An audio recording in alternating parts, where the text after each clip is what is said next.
திருப்பரங்குன்றத்துல தீபத்தூண்ல தீபம் ஏத்த அனுமதிக்காத இந்த திமுக அரசு பல ஆயிரம் போலீசார திரட்டி 2 பேரு தீபம் ஏத்துறதுக்கு அலோவ் பண்ணாம பல ஆயிரம் போலீஸ கொண்டாந்து குமிச்சான் இந்த விடியா திமுக அரசு.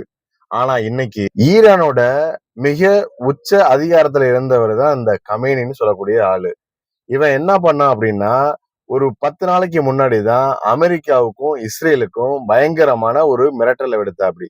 என்ன அப்படின்னா, அமெரிக்காவையும் இஸ்ரேலையும் மிக கொடுமையான முறையில நான் தாக்குதல் பண்ணுவேன் அப்படின்னு சொல்லி மிரட்டல் விடுத்தாரு. இதுக்கு பதிலடி தரும் விதமா தான் அமெரிக்காவும் இஸ்ரேலும் சேர்ந்து கமேனியை கொன்னுட்டாங்க. இதுதான் நடந்தது. ஈரான்ல நடக்கக்கூடிய பிரச்சனைக்கு இங்க போராட்டமும் ஆர்ப்பாட்டம் பண்ணி என்ன ஆக போகுது? நீங்கெல்லாம் யாரு? ஈரானிய குடியுரிமை சிட்டிசனா இல்ல இந்திய சிட்டிசனா? நீங்க எல்லாருமே இந்திய சிட்டிசன்னா இங்க இந்தியர்களுக்கு ஏதாவது ஒரு பிரச்சனை அப்படின்னா போராட்டம் பண்ணுங்க. எல்லாத்தையுமே உங்களுக்கு அதிகாரம் இருக்கு.